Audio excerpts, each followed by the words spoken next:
Sure. I'm Justin Harris and this is Brad Hall, and we're going to just talk about a few progressive overload things, and I'm going to cover some kind of percentage type stuff and why certain muscles weight shouldn't be the focus, and Brad's going to talk about a personal example of progressive overload and how he applies it with his clients. Now I'm going to say, well, I've tried to cover this a number of times and I never get it right the way it's in my head, and I don't quite know how to, because it's kind of just a thing that's in my head and it's a big long obvious thing. I don't know how to precisely define it, but you look at a power lifter, and let's take Larry Wheels for example. Look at a raw power lifter, not a geared power lifter. Freaky thick back, freaky huge chest. His arms and legs are not up to the same level. I don't want to say his arms and legs are small because the dude's a big dude, but they're not what his chest and back is.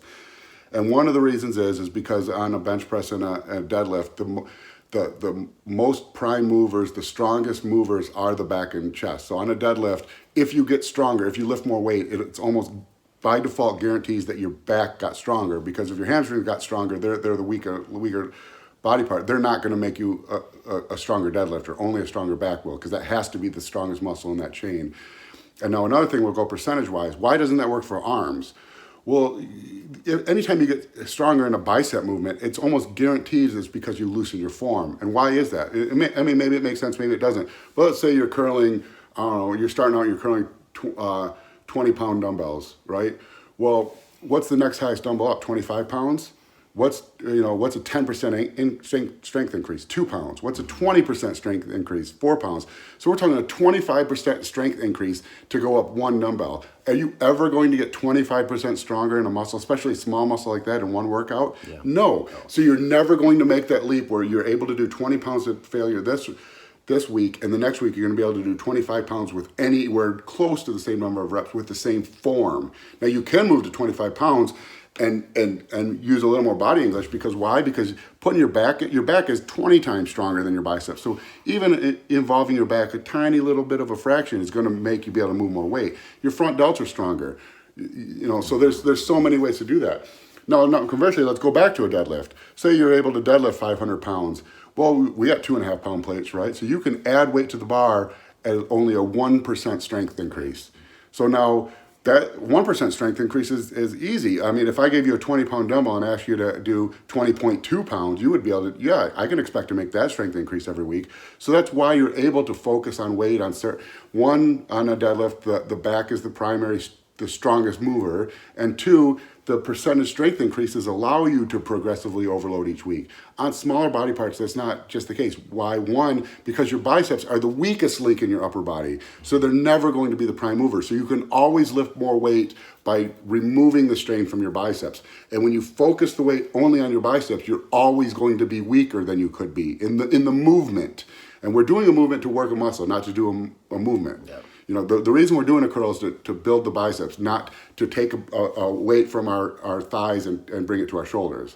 If we were doing that, you can do very heavy weight from your thigh to your shoulder without using your biceps at all.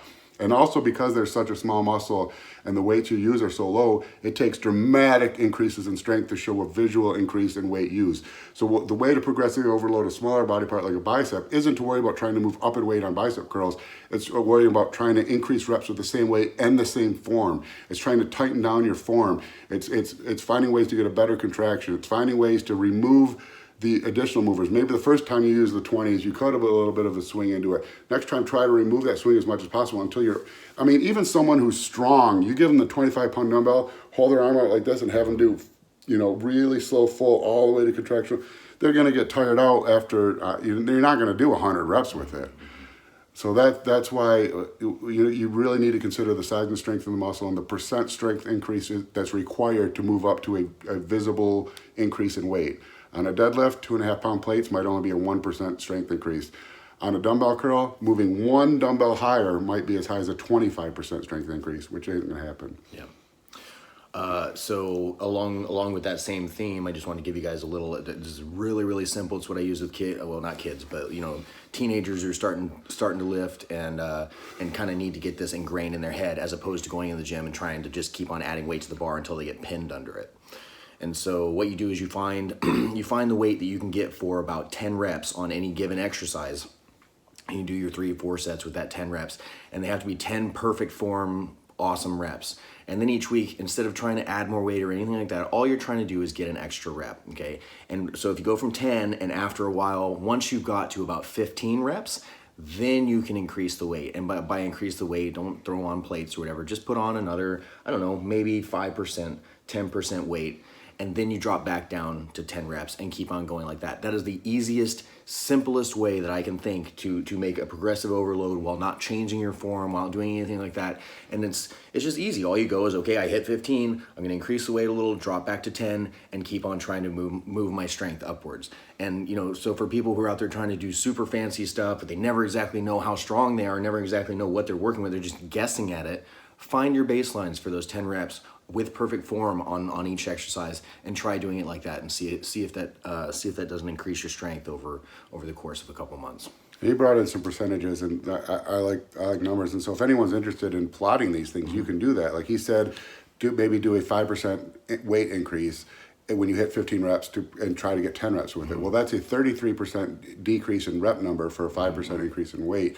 Well, you can start plotting those things and find trend lines and see your actual strength increase. And you can make better, and if anyone's really interested, you could write an entire strength program based on that. Maybe we should do that, but somebody's gonna probably do that now and develop trend lines and decrease percentages in reps for an increased percentage in weight, and write an entire program on it and sell it and make a lot of money. So That should be us. yeah, but if anyone's less lazy or has the time availability to do that,